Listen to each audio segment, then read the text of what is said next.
Hello everyone, I'm Jason, and welcome to another free English video lesson brought to you by Main Street English.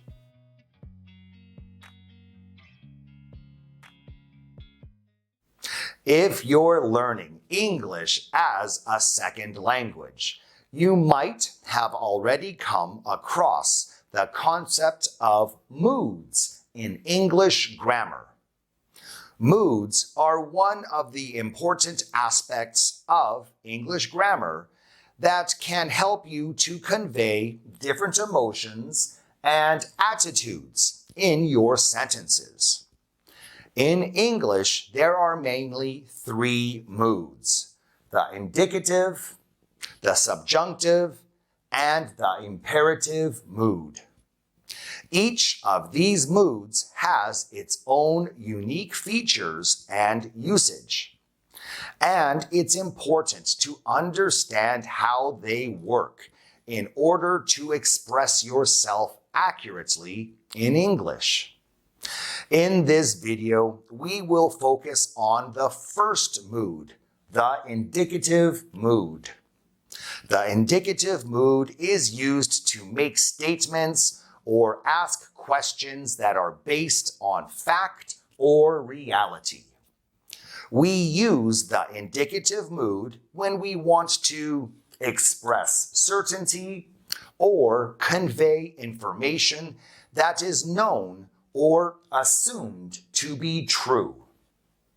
I will cover the basic structure of an indicative sentence, including the subject-verb agreement, explain how to use the indicative mood in different contexts, and use plenty of examples to guide your learning journey. Are you ready to learn more about the indicative mood? Let's go. Understanding the indicative mood is crucial for effective communication because it allows us to express certainty and convey information that is known or assumed to be true. What is the indicative mood? The indicative mood is used to make statements or ask questions that are based on fact or reality.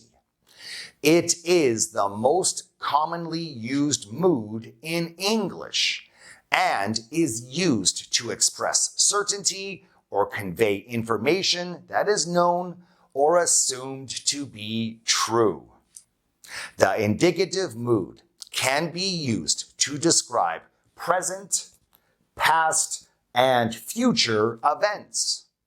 For example, I am a student, present tense. She was at the mall yesterday, past tense. They will arrive at 8 p.m., future tense.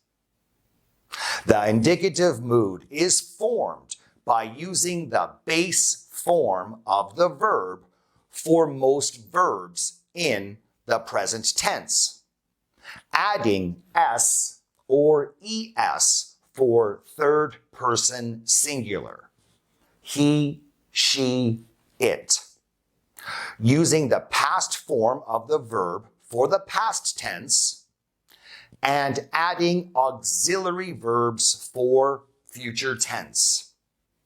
For example, present tense: I eat breakfast every morning. She eats breakfast every morning. Past tense: I watched a movie last night. She watched a movie last night. Future tense: we will go to the beach next weekend. They will go to the beach next weekend. When using the indicative mood, it is essential to pay attention to the subject-verb agreement, the use of tenses, and the correct word order in the sentence. For example, correct. The dog barks loudly. Incorrect. The dog bark loudly. Correct. I am studying English. Incorrect. I am studied English. Correct. He will arrive at the airport tomorrow. Incorrect. He arrive at the airport tomorrow. Thank you for watching this video. The indicative mood is the most commonly used mood in English grammar, and it is used to express certainty and convey information that is known or assumed to be true. By understanding how to form and use the indicative mood correctly, you can effectively communicate your ideas and thoughts in English. Keep practicing and using the indicative mood in your conversations and writing, and you'll see a significant improvement in your English language skills. Do you have any questions about the indicative mood? Leave a comment and let's chat. I'm Jason from Main Street English. If you enjoyed this video, please remember to like and subscribe to see more free English video lessons brought to you by Main Street English. Thank you and see you again.